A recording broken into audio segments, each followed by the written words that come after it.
Safari Boss. Kwenye kizazi hiki cha teknolojia na utandawazi, kwa nini hadi leo hii haumiliki biashara yako mwenyewe? Yaani katika fursa zote ambazo zipo, fursa ni nyingi kwa sababu ya teknolojia, fursa ni nyingi, dunia imeshakuwa kama kijiji. Kwa nini hadi leo hii haumiliki biashara yako? Kazi yako tu wewe ni kuwapa watu hela. Unaingia mtandaoni, unaangalia clip za watu za YouTube. Unapoangalia clip ya mtu ya YouTube ni mtu unamuingizia hela. Umeona? Yaani unapoteza muda, unapoteza muda kuangalia sijui superstar kasema nini, yule kafanyaje, unawapa watu hela.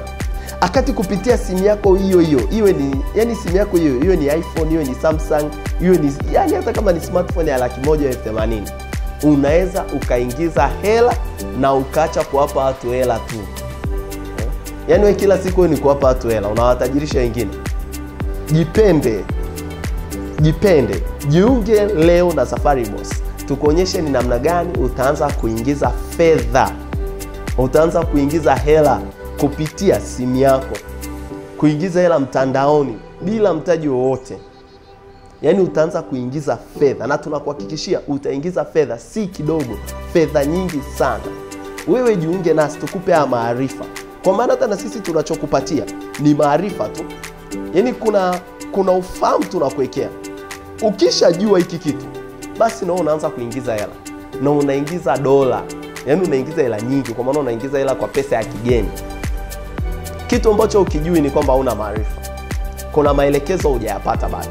Ama maelekezo ukiwa nayo, ghafla simu yako unaanza kupokea message. Mtu fulani kafanya malipo ya kiasi kadhaa. Mteja fulani anauliza sasa, nitapokelewaje, nalipaje? Nitumie account yako ya benki nilipe. Hivyo ndio vitu unatakuwa unaviangalia mtandaoni. Sasa tunakulipaje?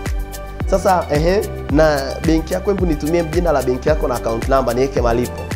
Ukikaa ting okay, mteja fulani kalipa kiasi fulani. Hivyo ndio vitu vya kuangalia mtandaoni.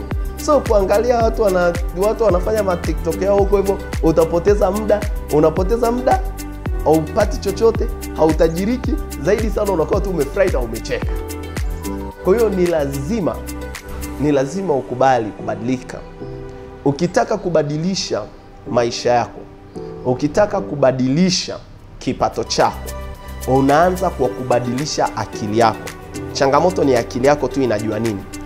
So kubadilisha nguo, wala si kubadilisha magari au simu au viatu au kubadilisha muonekano.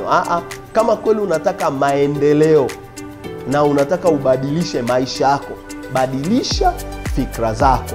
Unabadilishaje fikra zako? Jiunge na sisi. Tunakupa maelekezo. Kuna ufahamu tunakuingizia namna ya kupata wateja. Ukipata wateja, unapata hela. Yaani ukijua tu namna ya kupata wateja, mteja wako mtandaoni. Ukijua namna ya kuwapata, unapata fedha. Yaani unapata fedha. Unapata fedha, si kidogo. Unapata fedha. Kuna mtu anakaa tu anajirekodi, anaweka kichekesho mtandaoni. Gharama aliyotumia tu ni simu aliyojirekodia nayo na internet. Anaingiza fedha mtandaoni. Kirahisi tu. Kwa nini wewe uingize hela? Dunia sasa hivi ilivyo na fursa zote zilizopo, kwa nini wewe uingize hela? Jiunge na Safari Boss leo. Ubadilishe maisha yako. Kwa hiyo unaona hapo kuna link chini ya video hii, link ya WhatsApp na magrupu yetu mbalimbali ya Telegram, magrupu ya YouTube, kila magrupu kwenye mitandao. Jiunge na group letu lolote. Tuanze kukupa haya maelekezo, namna gani ya kupata wateja wa utalii, namna gani ya kumiliki biashara yako ya utalii bila mtaji wowote. Safari Boss, tunakufanya uwe bosi wa kampuni yako.